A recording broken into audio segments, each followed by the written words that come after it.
पृथ्वीराज एक महान राजा थे। उनका न्याय जग प्रसिद्ध था। उनके बारे में प्रचलित था कि कुछ भी हो जाए पर वह अपने न्याय पर अडिग रहते थे। क्या आप जानते हैं कि राजा विक्रम को एक ऐसी पहेली का सामना करना पड़ा जिसने उसकी बुद्धिमत्ता को भी हिला दिया। एक ऐसी कहानी जो आपको अंत तक सोचने पर मजबूर कर देगी। एक बार धर्म और लक्ष्मी में बहस हो गई।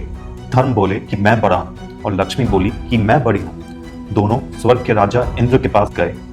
इंद्र ने पूछा, आप दोनों आज अचानक मेरे पास कैसे आए हो? तब धर्म और लक्ष्मी ने अपनी बात इंद्र के सामने रखी। लक्ष्मी ने कहा, देवराज, मैं सबसे बड़ी हूँ क्योंकि बिना लक्ष्मी के जीवन का कोई मूल्य नहीं होता। धर्म ने कहा, हे देवेंद्र, बिना धर्म के भी जीवन का कोई औचित्य नहीं रहता। इसलिए हम चाहते हैं कि आप हमारा न्याय करें और बताएं हम दोनों में कौन सर्वश्रेष्ठ है। देवराज इंद्र धर्म संकट में आ गए।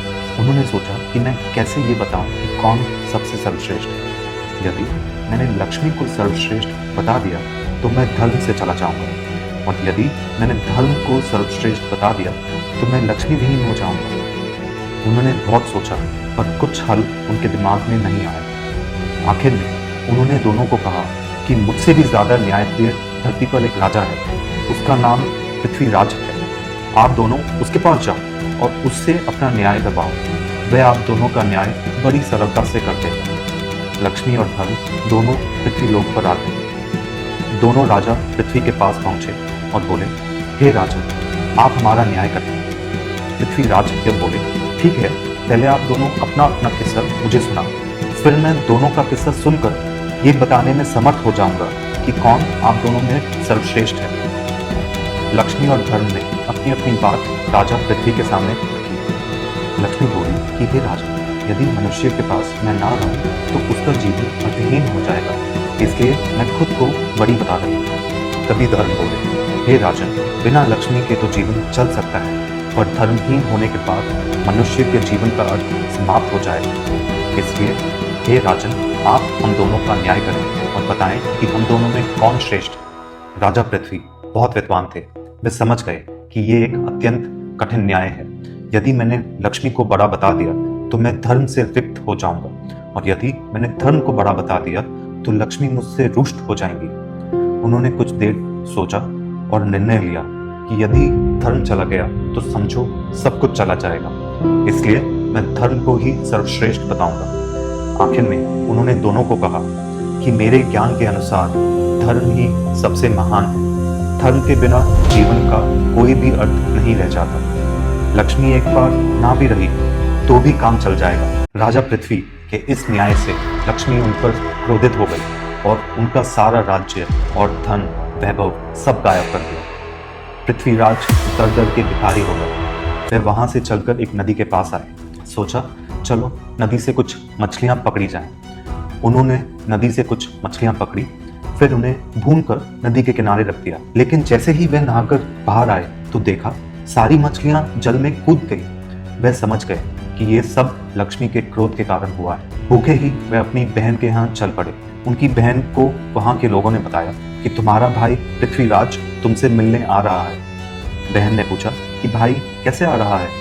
लोगों ने बताया कि वह फटे हाल वस्त्रों में पैदल आ रहा है। उसकी बहन ने कहा कि उसे घोड़ों के अस्तबल में ठहरने को कहो। पृथ्वीराज को घोड़ों के अस्तबल में ठहराया गया और खाने के लिए उन्हें चोकर की रोटी दी गई। वह समझ गए कि लक्ष्मी के नाराजगी का असर है, इसलिए उन्होंने वहीं जमीन में गड्ढा खोदकर वहां रोटियों काट दी और बोले कि हे धरती माँ, जब दोबारा यहाँ आऊंगा तो आप ये रोटी इसी स्थिति में संभाल कर रखना। फिर वह किसी को बताए बिना वहां से रवाना हो गए। अगले दिन सुबह वह अपने एक मित्र के पास पहुंचे। मित्र ने उनका बहुत स्वागत किया।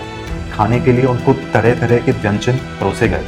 जब पृथ्वी खाना खाने बैठे तो उन्होंने देखा कि खूंटी पर लगा नौलखा हार खूंटी निगल रही है। वे समझ गए कि ये भी लक्ष्मी की एक चाल है, इसलिए उन्होंने अपनी सफाई में कुछ भी नहीं कहा। मित्र जानता था कि पृथ्वीराज ऐसा नहीं कर सकते, पर उसकी पत्नी ने पृथ्वीराज पर अभियोग लगा दिया कि उनका हार पृथ्वीराज ने ही चुराया है। वहां से पृथ्वीराज चलते हुए किसी दूसरे राज्य में आ गए। चलते चलते थक जाने के कारण उन्होंने सोचा कि क्यों ना किसी वृक्ष के नीचे थोड़ी देर सो लिया जाए। उधर उस राजा के यहाँ चोरों ने चोरी की थी। वह धन उन्होंने लाकर सोते हुए पृथ्वीराज के पास रख दिया। इधर राजा के सैनिक चोरों की तलाश में जब वहां पहुंचे तो देखा कि सारा धन पृथ्वीराज के पास पड़ा था। उन्हें समझ में आ गया कि यही चोर है। उसको पकड़कर राजा के पास ले गए।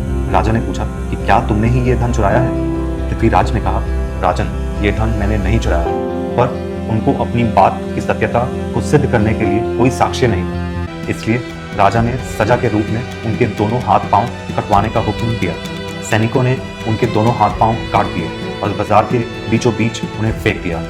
साथ ही उनके पास एक जूता रख दिया गया और वहां लिख दिया कि जो भी उधर से गुजरे उन्हें 5 जूते अवश्य मारे। जो भी राही वहां से गुजरता उन्हें 5 जूते अवश्य मारता। एक बार उस राज्य का एक तेल निकालने वाला तेली उस राह से गुजर रहा था जहां पर राजा पृथ्वीराज घायल अवस्था में पड़े थे। राजा ने उससे कहा कि हे मित्र, मेरे घावों पर मक्खियां बैठ रही हैं जो मुझे पीड़ा पहुंचा रही है, इसलिए यदि तुम मुझे थोड़ा सा तेल लगा दो तो तुम्हारा बहुत ही उपकार होगा।